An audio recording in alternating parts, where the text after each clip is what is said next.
bahagi doon sa report nyo, post-report nyo, tsaka yung affidavit nyo? No, sir. Bali, kami-kami lang po yung nagdesisyon, sir, nung regarding sa affidavit, sir. Regarding sa affidavit, sir. Kayo-kayo lang. Yes, sir. Do you have a lawyer? Sir? May lawyer ba kayo nung naganda ng affidavit nyo? Wala po, sir. Kayo lang. Karandang saan? Karandang. O, yung affidavit doon ninyo, kayo-kayo lang? No, sir. Assisted po ng, guided po ng lawyer, sir. Ikaw, yung sa'yo. Yes, sir. Yung iba? Ikaw, Perez. Sir, ang tinutukoy ko pong affidavit, sir, yung nauna. Pero ngayon, sir, sa pangalawa, may lawyer na po, sir. Yung sa una, karandang, mayroon kayo? No, Your Honor. Ano? So, kayo-kayo lang. Yes, Your Honor. Makaraig, Yes, sir. maliban doon sa ano, sa sinong hepe mo talaga? Direct na principal mo, sino? Si Police Lieutenant Colonel Lintag, sir. Siya mismo. Wala kang commission officer na opisyal. Wala po, sir. So, diretso ka kay Lintag. Yes, sir. So, ang gusto ko lang i-correct because like Colonel Lintag is kept on denying that he knows that the red car is being used and it is under the custody of your station. Now, makaraig, ulit, nung ginamit nyo yung pulang sasakyan, at that time, kinausap po ba si Epe that you will use that car? No, sir. No. Di Chavez, ikaw nag-drive, di ba? Yes, Your Honor. So, nung planning stage, nandiyan ka na? Yes, Your Honor. O so, si Makaraig ang nagpaplano? Head ng planning nyo? Yes, Your Honor. O so, sinabi niya na gamitin yung pulang sasakyan? No, Your Honor. Basta yun lang po yung available. Yun na po ang ginamit namin, Your Honor. Sabi naman to. So, desisyon niya lang na kung ano lang available na car, pwedeng gamitin kagad. Kahit impounded. Yun yung kalakaran doon. Ganun ba? Ganun ba Makaraig, Di Chavez? Yun po nangyari, Your Honor. O, ganun. And you are doing it for the past several operation na. Ginagamit niyo yun sa ilang mga lakad. Okay.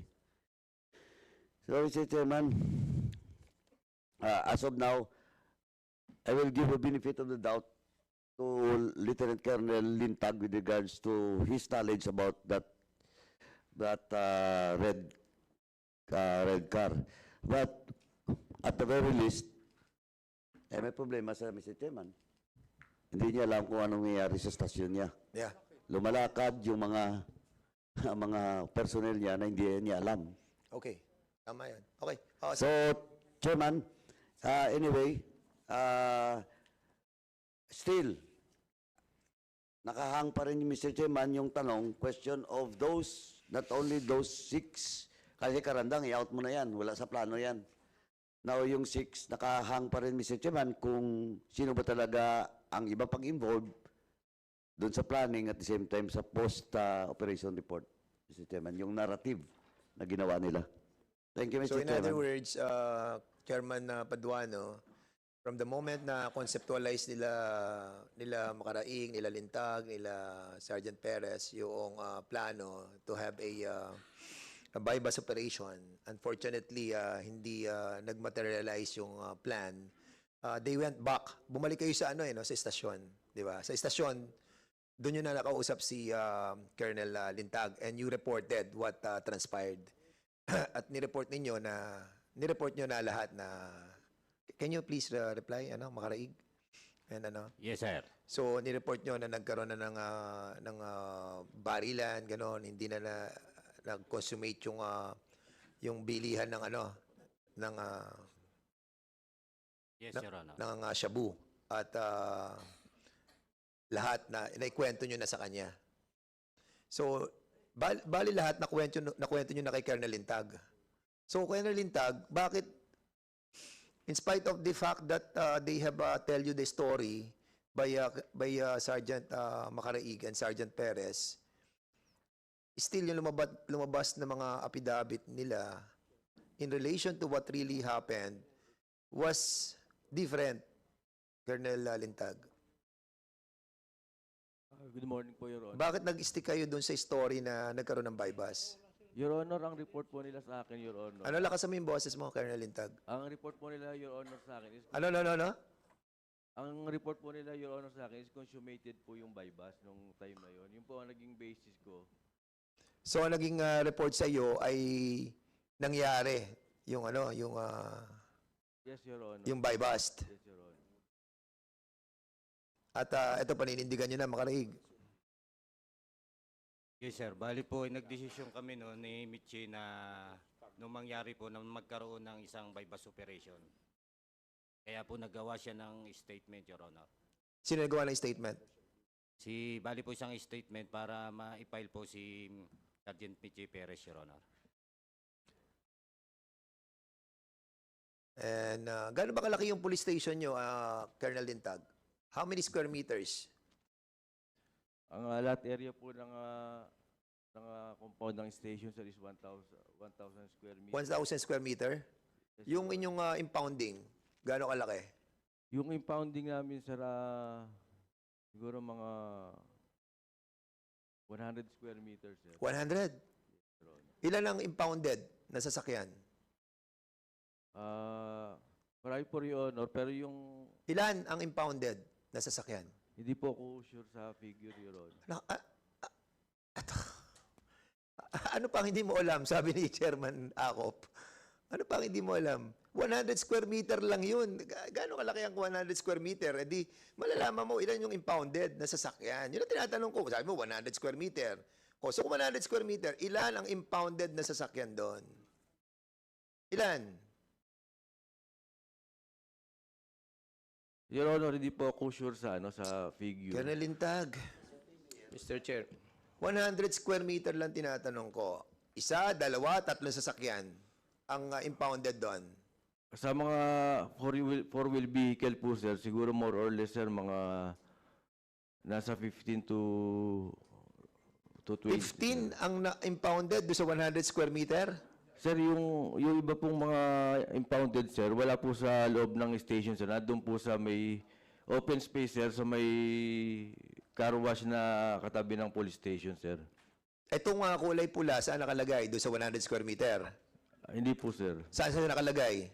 Sa ano po, sir, nalaman ko, sir, doon po sa may tapat ng car wash, sir, yung open O space. kita mo na, doon, alam sir. mo. Dati Di, sir, mo ngayon ko sinasabi. lang po nalaman, sir, nung So ngayon mo lang nalaman? yung natanong ko po sila, So sir. mangyari to, inalam mo na. Yes, sir. Mabuti naman, inaalam mo. Pero dati dapat Chair. alam mo lahat yan. Kernel. So, ang liit-liit na station mo, 2,000 square meter, tapos 100 square meter yung impounding mo, at kung merong car wash doon na nilalagay yung ibang impounded, ako bilang akong head ng istasyon, dapat alam ko yan. Di ba? Specific na mga kotse na nakalagay doon sa impounding mo, dapat alam. Kapag tinanong ka namin, specifically masasagot mo. And as a matter of fact, inaalam namin sa iyo, padala mo sa amin kung ilan yung listahan ng impounded na sasakyan doon. I haven't received any document coming from you. And that's the reason why hindi ko ma-blame itong mga members to ask you. Actually, ako, I'm done with asking what happened to that. Let the provincial director, Colonel Malinaw, and regional director decided on your fate. Kasi meron kang command responsibility dito. And I'm pretty sure madidismiss ka rin because of your responsibility. Actually, parang kang walang alam sa lahat Hindi mo nga alam kung ilan ang nakalagay na sasakyan doon sa 100 square meter. And that's worrisome, Kung lahat ng PNP, lahat ng ating chief of police ng bawat munisipyo at city ay katulad mo na ganyan na hindi alam kung ano nangyayari sa kanyang istasyon, ni hindi mo alam kung ano nangyayari doon sa operasyon, at napaglalangan ka at naloko ka ni Makaraig dahil hindi niya sinabi ang totoo sa iyo, aba, parang parang kayang-kaya ka ni Sergeant Makaraig. Mr. Chair. Colonel Busita. And Thank then, you, Mr. Chair. In relation to the interpellation of Honorable Congressman Paduano, sir. Si Hepe na-assign sa San Juan City Police Station noong August 25, 2023. Police Master Sergeant Macaraig, kailan ka na-assign sa San Juan CPS? Year 2011 po, Your Honor. 2011. Sa pagkakaalam mo, ang tagal mo na 2011, 13 years. Sa pagkakaalam mo, sino ang nakahuli doon sa red Toyota Camry? Naalala mo ba?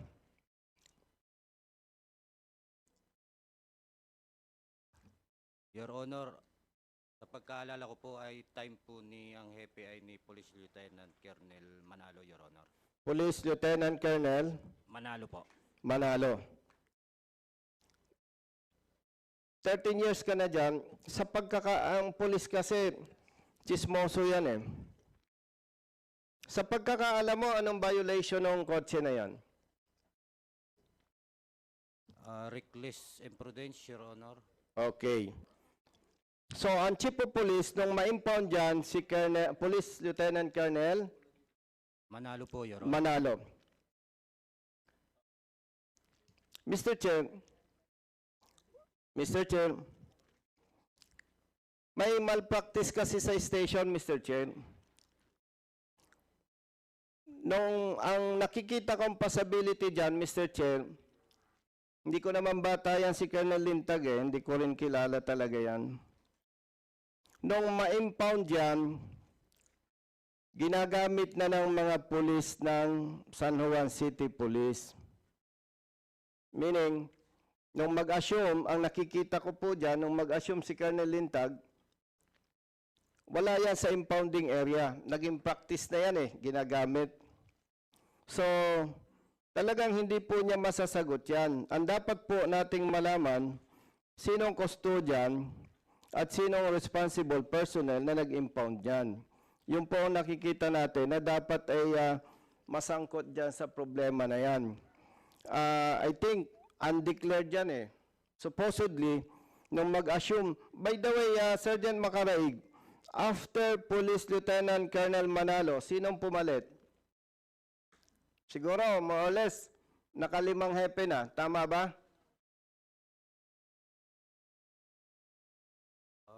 Kung naalala ko, sir, ay ang pumalit ay si Police Lieutenant Colonel, hindi po nagkakamali, Ancheta, Your Honor. Ancheta. Ano pang naalala mo? Sino pang pumalit?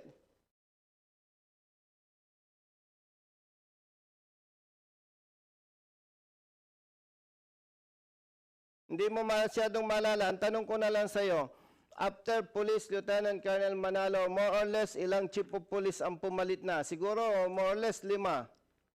6. Wala na po siguro na 5, Your Honor. 2000... Kailan, hindi kasi Honorable Congressman Paduano, gusto ko pong makita dyan, yung talagang nararanasan sa police station. Hindi na di-declare, ginagamit yung sasakyan. So again, hindi ko naman sinusuportahan yung aligasyon ni Colonel Lintag, pero ang kailangan, Mr. Chair, ma-establish sinong responsible personnel sa pagka-impound dyan. Kasi, kung ako po nasa posisyon ni Colonel Lintag, undeclared, wala sa impounding, hindi makita sa records, talagang mangyayari po yan.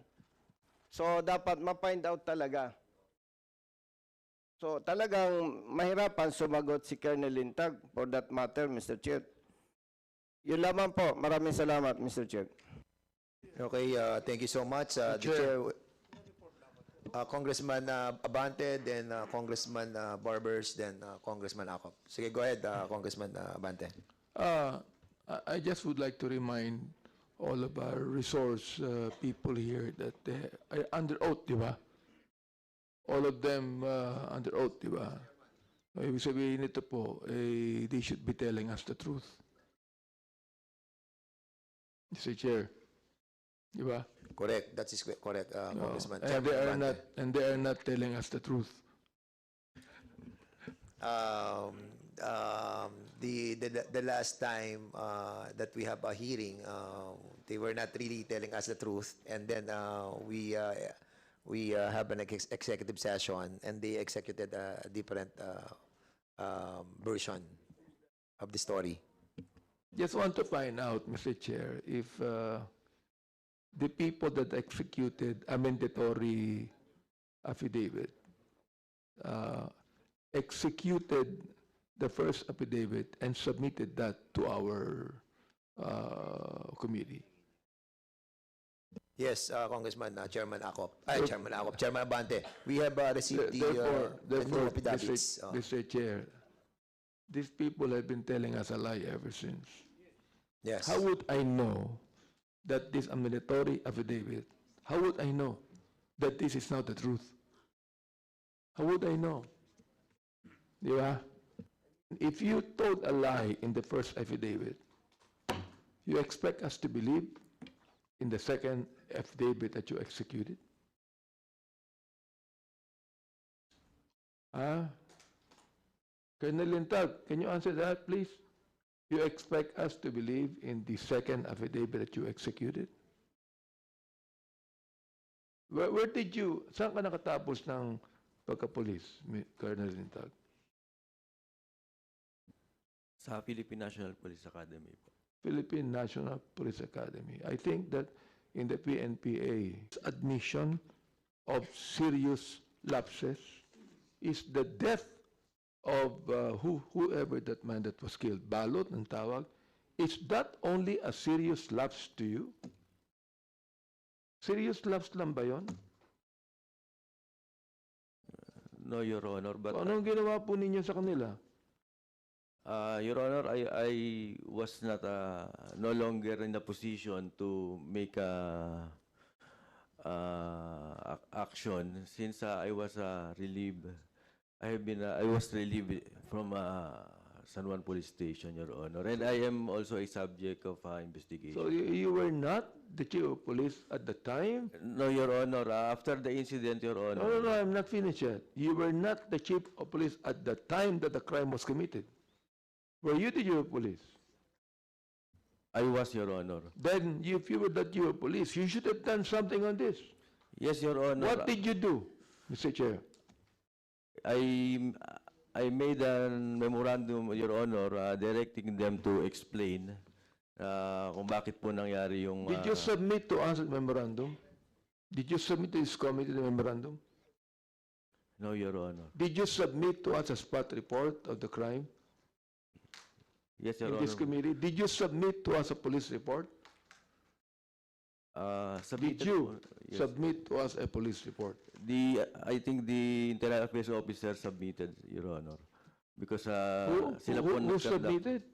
Sila po ang nag-conduct ng motu proprio investigation. Yes, command responsibility tells you that you ought to be hands down on the incident. And it would be you, as the chief of police, that should submit a police report. What I'm saying is, Mr. Chair, did you submit a police report? Did you submit a memorandum that you have executed against your policeman in this committee? Did you submit that? Yes, Your Honor. Did you submit it? Kanina, sanayan mo, hindi. Yung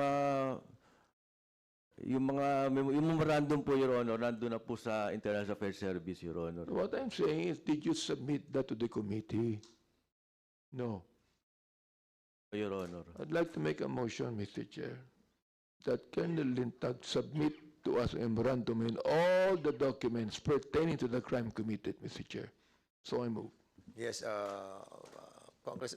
Chairman, we will be giving you all the documents. Actually, we have already Okay. gotten the documents. No. But COMSEC is hereby directed to give Chairman Abante all the documents pertaining to this case. So, Mr. Chair, I just would like to say here that it would be very hard for me to believe that these policemen that have executed their affidavit are still telling the truth to us. Very hard to believe. Okay, unless I would have the police report, and I would even guess that the police report is a lie, not the truth. That's what I'm saying. Number two, when Police Sergeant Michi here said that she admitted that there were serious lapses, I'd like to find out what the chief of police did to this. Serious lapses. And Sergeant Michi, yung bang pagkamatay ni Balot, serious lapse sa inyo yun? Buhay yun eh. Tama ho ba ako? Your Honor, sorry po at nagkamali po Dali kami. lang, buhay yun eh. Serious lapse lang ba sa'yo yan? Yun po ba ay serious lapse lang sa iyo ng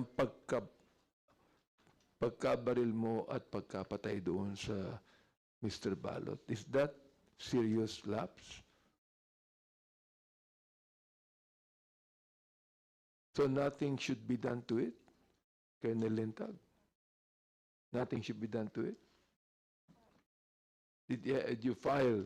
What did the IAS do to the memorandum you sent, Mr. Colonel Lintag?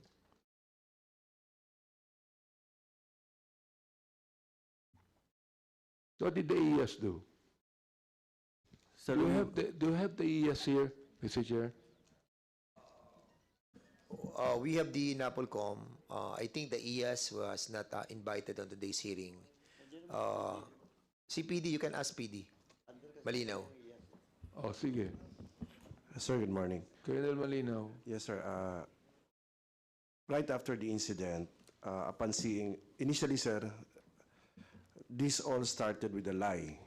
It all started with the false reporting of the facts and circumstances of the case, initially through the spot report, so on and so forth, sir. Yun ang maintain nilang theory. Mr. Chair, before you have any word, Mr. Chair, I would like to put on record that Colonel Malinaw has admitted that it all started with a lie. Yes, duly noted, Congressman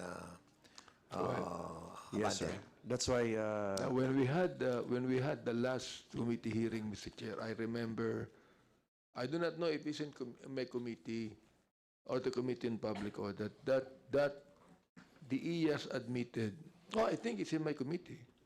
The IAS admitted that they're only concerned about the administrative cases. But then, the law says that they could be able to try the criminal aspect of the police in the report. So, Colonel Malinaw, so what did the IAS do about it? Did they file both administrative case and a criminal case against your policeman? yes, sir. After the conduct of the investigation and with the records at hand during that time, the respondents, Lieutenant Colonel Lintag, and the 7 non-commissioned officers were cases of grave irregularity in the performance of duty and conduct unbecoming of police officer were filed against them. For Colonel Lintag, a case of violation of doctrine of command responsibility or serious neglect of duty, sir, was filed against him. Are they still active now, Mr. Chairman? Yes. Or have you confiscated their firearms? Yes, sir. Actually, sir, they're under police restrictive custody based on the order issued by the regional headquarters. They're currently at the holding center, the provincial headquarters of Batangas. They're not with San Juan Municipal Police Station. Is there a court case filed against them? Because only the courts can try criminal offenses. Am I right? Yes, Your Honor, you're very correct. The criminal case was initially filed against them for the case of murder, but with the newly discovered evidence in the previous hearing, those will be incorporated during the ongoing preliminary investigation conducted by the Quezon Provincial Prosecutor's Office. Colonel, I want to be enlightened because when you speak of murder versus homicide, murder is with malice, and murder Yes, is sir. already Yes, sir. an intention to kill. Yes, sir. Now, sinabi sa affidavit na to, she had no intention to kill. So that's not murder. Uh, Homicide yan. yes, sir. So, ibig sabihin, ito when you filed a case in court on murder, it will become a mistrial. No, sir. The Philippine National Police IAS will make it a mistrial because it is not murder. Sir, she's entitled to the defense now, but based on the initial investigation that we have conducted, since the numerous violations of prescribed rules in the conduct of anti-illegal drug operations were violated, and there were serious irregularity or non-adherence to prescribed rules. So that was our initial theory, sir, that the operation, there was never a bypass operations I conducted. hope I can believe that. Attorney De Luna, will you please say something about that? Thank you, Your Honor. Yes, sir. Regarding the case at hand, we have already received some reports about the conduct of investigation of the administrative and the criminal aspect. As to the administrative, Your Honor, ongoing po ito sa ating Philippine National Police. But with respect to the criminal case filed before the prosecutor's office, it was only revealed after a series of validation with some of the witnesses and complainants na it's not an issue of lapses, but if not deliberate, intentional omission of some facts. And upon our review of some documents, meron nga po talaga. And this is the reason why after the termination of this congressional inquiry, we still have the ongoing validation, and additional documents will also be examined by our office as to whether or not, as to the completeness of the evidence submitted by our investigators before the prosecutor's office would really convince us that the documents and other related evidence are intact or without any doubt. We do have some information, and I think our witnesses will be the one to state some of these facts kung ano po ba yung talagang hindi na ibigay nilang salaysay or impormasyon na dapat po ay nailagay doon sa pag-iimbestiga ng kasong ito. And in APOLCOM, on our part, Your Honor, we are consolidating this information. If there are cases to be filed or charges needs to be filed, we will also be recommending with the witnesses po. Kasi tama po yung naririnig po namin dito na kung mapuprove yung issue of use of impounded vehicles, then there are also police officers who would be liable separately using these impounded vehicles.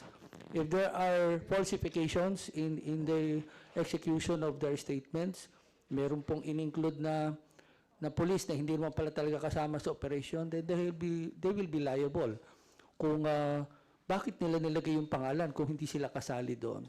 And these are part of our ongoing validations of this information, Your Honor. Thank you po. Thank you so much. Congressman Abante, if I may, no? We're just like to remind the members that hanggang 12:30 lang po tayo, and that you would like to acknowledge the presence of Congressman PM Vargas. May I be allowed Mr. Chair, to... just one more question after this. I just would like to find out, Colonel Lintag, if this is SOP in your station or in your own thinking that those cars that are impounded can be used by the police people for any situation that you have. Is that an SOP? No, sir. No. I'd like to find out from Colonel Malinaw. Do you allow that to happen? No, sir. Because the subject vehicle, sir, is an object evidence from a previous crime filed by the said station. And that ought not be used, right? Yes, sir. It's under the purview of the court who handled And the case. therefore, even if they ask permission from the chief of police, still They cannot use that Yes, sir. because it's impounded. Yes, sir. All right. So I'd like to find out what the Attorney Owen De Luna will say about that. Yes, sir, they can be held liable. So therefore, I think that at this point in time, Mr. Chair, that something must be done to it so that it will not be repeated anymore. Because if we are conducting a hearing on this, and, DILG or the Philippine Nationals will still allow impounded vehicles to be used, what is the use of a hearing that we have right now? So therefore, you must act on this. Am I right? Yes, Your Honor. Therefore, Mr. Chair, act on this. Act on this, Colonel Molinaw. Yes, sir. Actually, sir. Right now, act on this. Yes, sir. Right now, make a memorandum that you cannot use impounded vehicles. Yes, sir. Am I right? Yes, sir. Thank you, Mr. Chair. Thank you so much. Before I recognize Congressman Barbers and Congressman Acop for the last interpellation. Pidea, can you kindly confirm to us kung yung pangalan ni Balot? Balot ba yun? Ang pangalan? Brian Laresma? Brian Laresma is included dun sa PIDEA list. Para lang at least kasi the reason why we invited you is to confirm on the status, no? With regards dun po sa subject po ng bypass, si alias Balot, Brian Ledesma, wala po siya sa listahan po ng PIDEA. And also the time that they have coordinated with the PIDEA was from 7:45 of May 28 to 7:45 of May 29. Is that correct? Yes, sir. That is the supposed time of operation, sir. Approved. Yes, sir. Or, Approved. approved time Of operation. operation. Yes, sir. But they operated prior to that confirmation. Yes, sir. Yeah, because late sila nag-apply. Yeah, okay. Anyway, confirm na po yan. No? So, NBI, about din sa autopsy. Ano po nakita po ninyo doon sa cadaver? Good afternoon po, Mr. Chair. Sir, the autopsy submitted by our medical legal officer, Dr. Melissa Gatchalian, stated on the second page of the medical legal report that the cause of death is a gunshot wound, thigh right. Your Honor. Yeah, gunshot wound. Sa kanang thigh po. At ano yun, loss of blood. Yes, Your Honor. So can you kindly have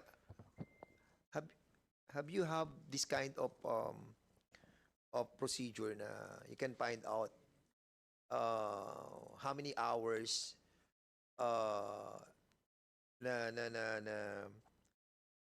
na-involve na how many hours hindi yung pagkaubos ng dugo niya. Yes, ilang oras ka dapat maubusan ng dugo bago ka mamatay. So, because very crucial pong yung panahon na yun that they have said that dinala sa ospital nung alas 7, tapos namatay siya nung 7:09 So, do you have that kind of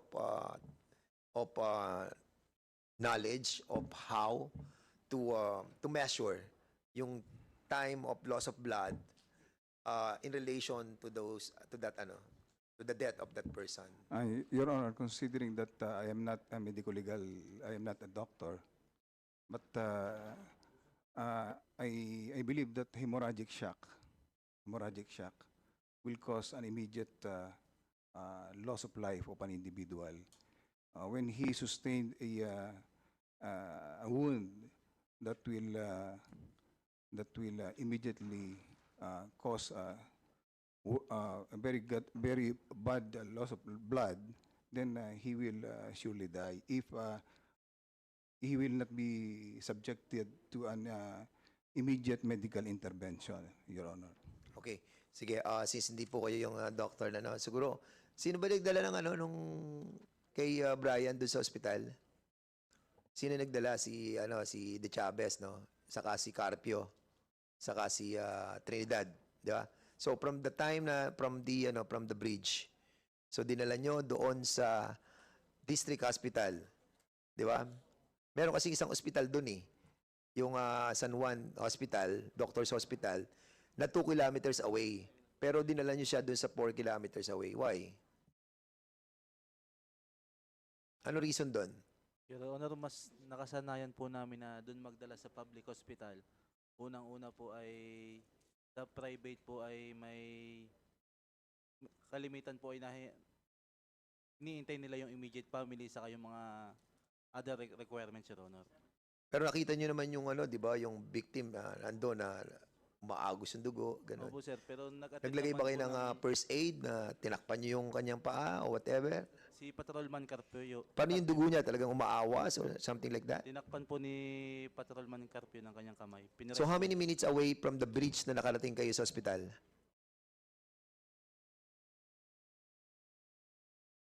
More or less 10 minutes, Your Honor. 10 minutes.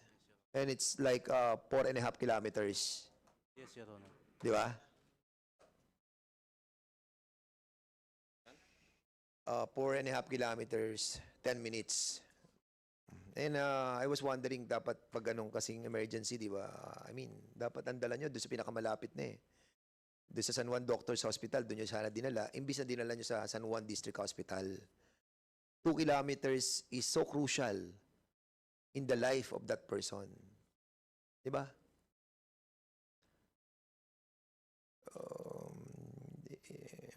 Kasi nga, nag-aantay kayo ng oras eh. Well, I really don't know.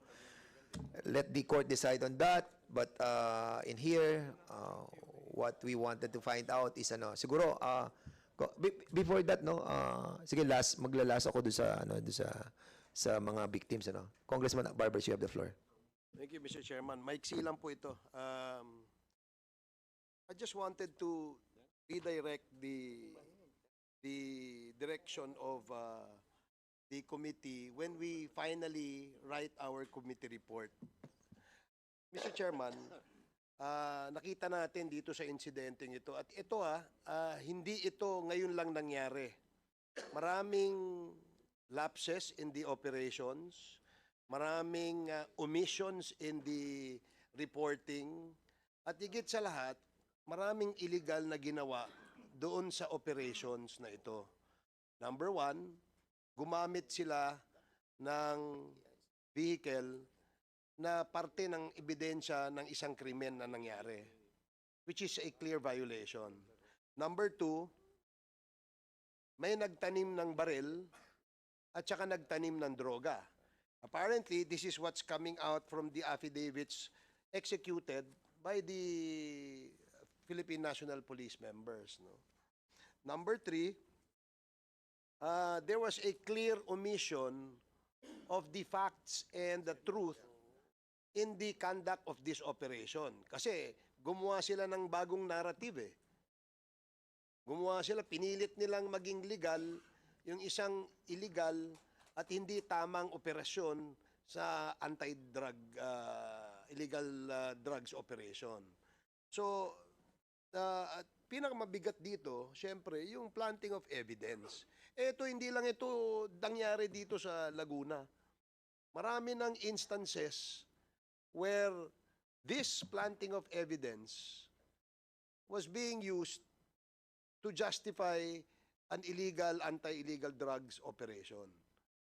Ano ho ang punto ko, Mr. Chairman? My point is that when we write this committee report, we should clearly state that all the commanders of the Philippine National Police, from the regional director down to their provincial directors, down to their ACPs, is that what they call it? The area commanders?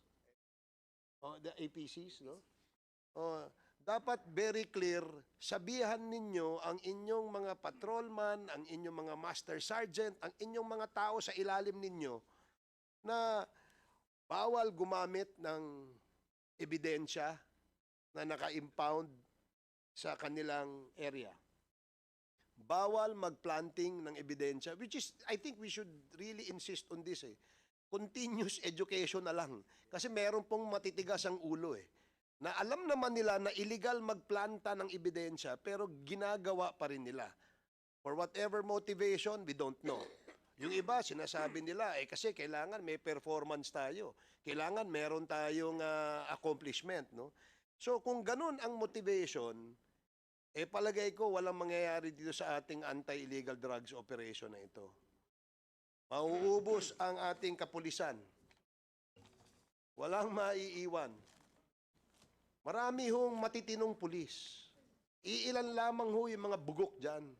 Iilan lang yung mga scalawags dyan. And I'm sure the top commanders are doing something about this.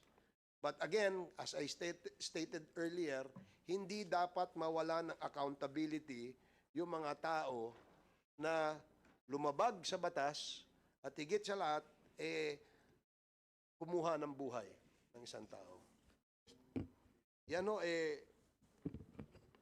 I hope, Mr. Chairman, that in the crafting of our committee report, this particular issue must be given a profound attention in this committee report for the reason that this should never happen anymore. At sabi lamang po sa ating mga commanders na alam nyo yung Republic Act 9165, napakaklaro ho doon sa Comprehensive Dangerous Drugs Act na ang lead agency dito pagka anti-illegal drug operation ay ang PIDEA.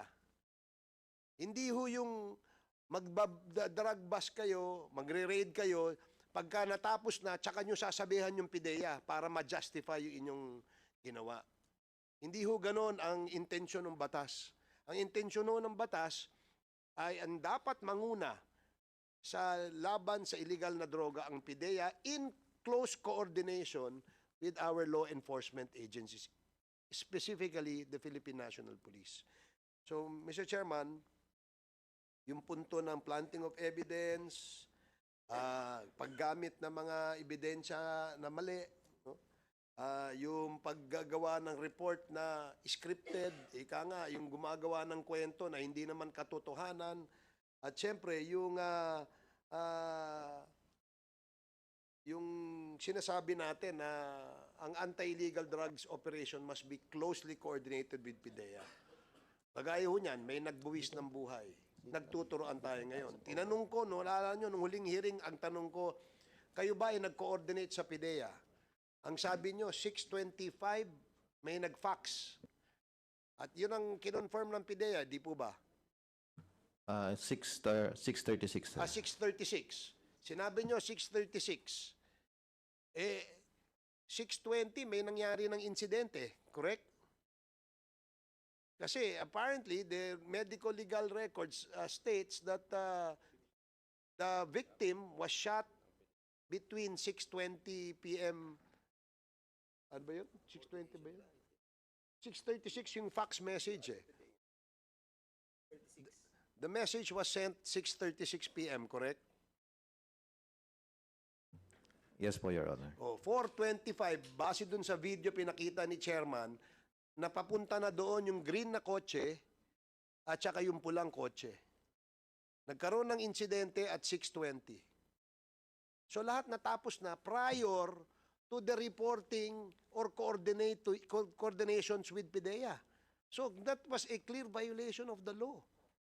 So I hope this will become an institutional educational program for all police personnel, lalo na po yung mga nag-i-implement na mga nasa ilalim.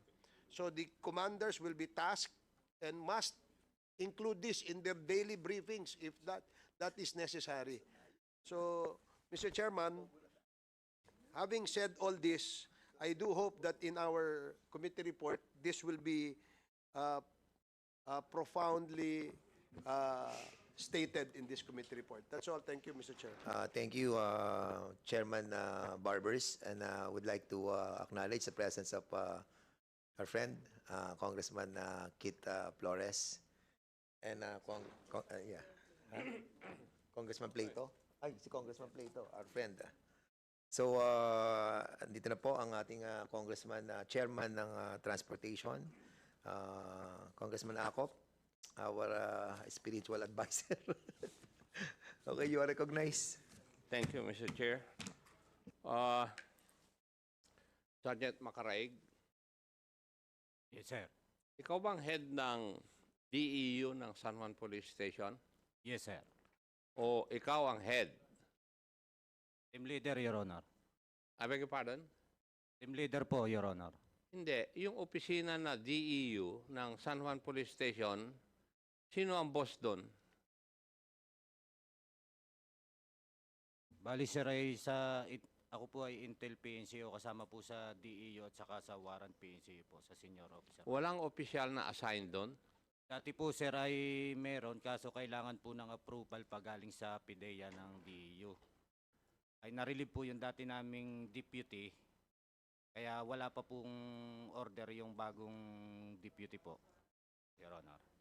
So, ang ibig mong sabihin, dadalawa lang opisyal ng San Juan Police Station, yung Chief of Police at saka yung Assistant Police Chief? Bali po, sir, may dumating, nung una po dadalawa po, tapos may dumating pa pong kapitan na babae po, Your Honor. PD, why is that? Sila ng operation, hindi pinapaalam sa Chief of Police? Recording in progress. No, sir. Ano? Hindi po, sir. Hindi. So, dapat ipaalam. Sir. Ito bang operation na ito, pinaalam ninyo sa inyong Chief of Police? Your Honor, after po nung mangyari. Sagutin mo yung tanong ko.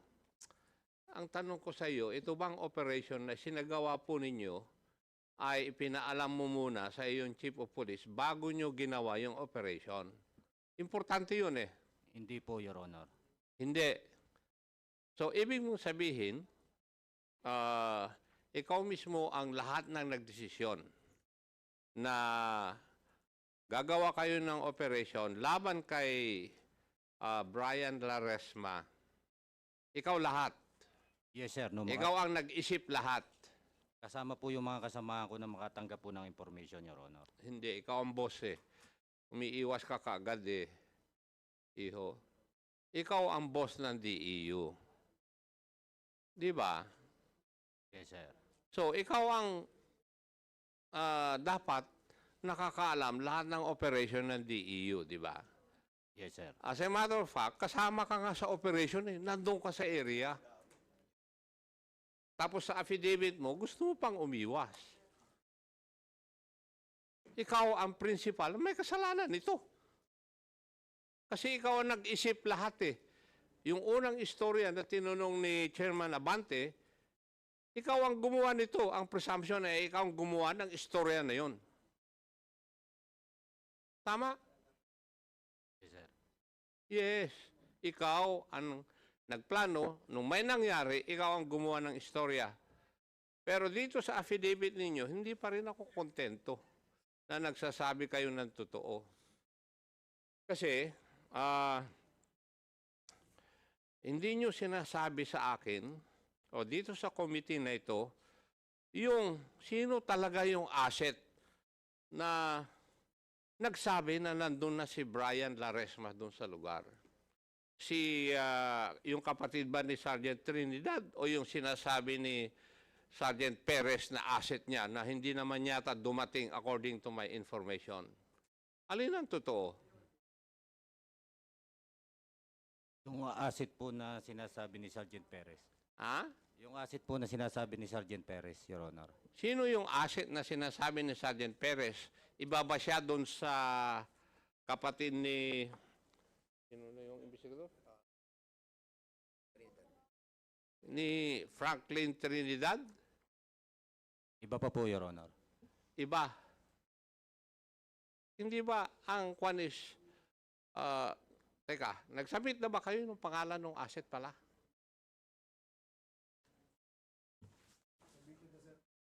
Submitted na po, sir, with the COMSEC.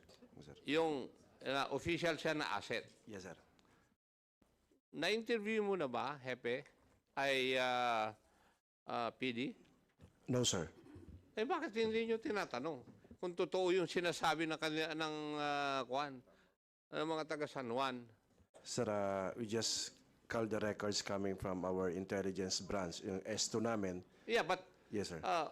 when kung yung mga tao mo sinasabi na yun ang asset nila, nakausap ni the late Brian Laresma, bakit hindi nyo i-verify kung totoo? Kasi nagtataka ako, bakit napasama ka agad sa istorya yung kapatid ni Sergeant Trinidad? Yes. At nandun sa mga affidavit, dito na nabasa ko, yung kapatid ni Sergeant Trinidad kumukuha ng basura doon kay Brian Laresma allegedly. Pumasok sa affidavit yun eh. Kung babasahin mo yung bagong affidavit na binigay. Oh. Kaya ko tinatanong, sino talaga yung asset na ginamit? Kasi ang iniisip ko, yung asset na totoo, hindi dumating. Ang tumawag ang nagsabi na nandun si Brian Larenas ay si Franklin Trinidad. Oh, alin ang totoo? Magsabi kayo ng totoo. Hindi nyo, kulang itong affidavit ninyo eh. Kung bubuuin ko yung istorya, wala mga ito. Sino? Kasi kung hindi, mapipilitan kaming ipatawag yung asset.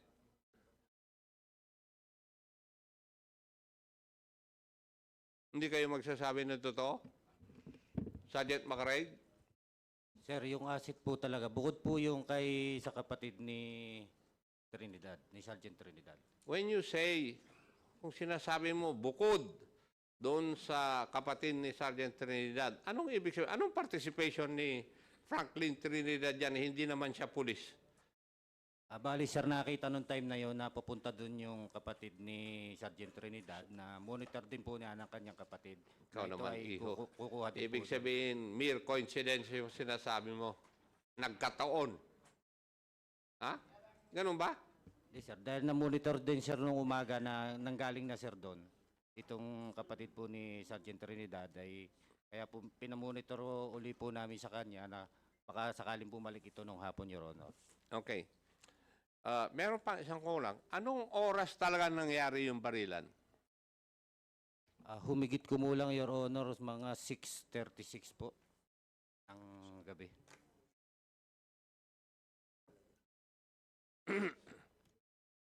At ang tunay na nangyari, dumating yung kayo, nakasakay sa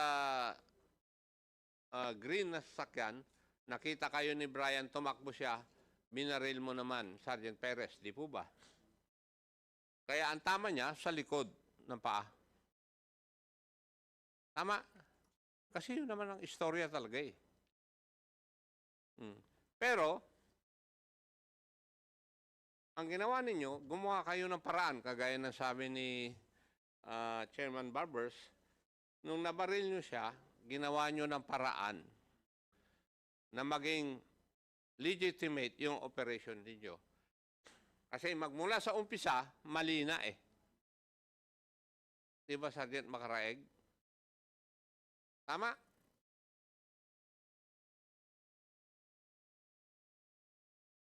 Kaya nagtataka ako, 6:36 din yung pag-receive ng PDEA ng inyong coordination. Paano nangyari yun?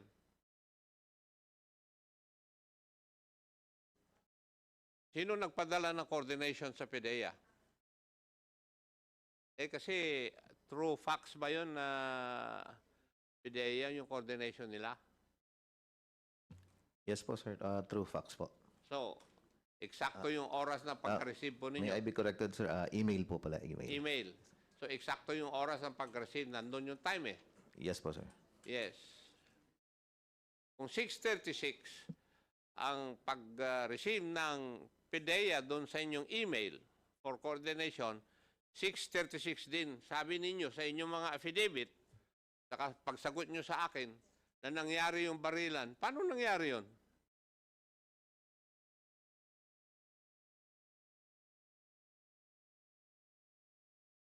Sino makakasagot po sa aking katanungan? Paano nangyari yun? Kasi yung istorya ninyo, maski sa affidavit ninyo, hindi nga ako naniniwala eh.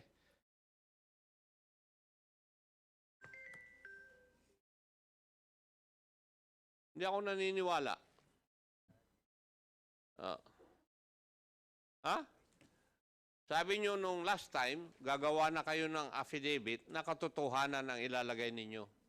Pero hindi pa rin katotohanan yung nilalagay ninyo kasi normal naman yun eh. Naiiwas ninyo yung sarili ninyo. Kasi yun eh, normal. Instinct of self-preservation. Pero nangako kayo dito sa committee na ito na sasabihin nyo na yung buong katotohanan. Yung sinasabi nyo yung katotohanan, kulang po eh. Kulang. Hindi pa rin nyo sinasabi yung buong katotohanan. Yun ang nakikita ko dito sa lahat ng affidavit na binigay nyo rito eh. And, Mr. Chair, since hindi naman nila ako masagot ngayon eh, mukhang totoo yung aking sinasabi eh. Actually, are you done, Chairman? No, gusto ko Not lang. yet. Okay, go ahead. I'll go to the Chief of Police.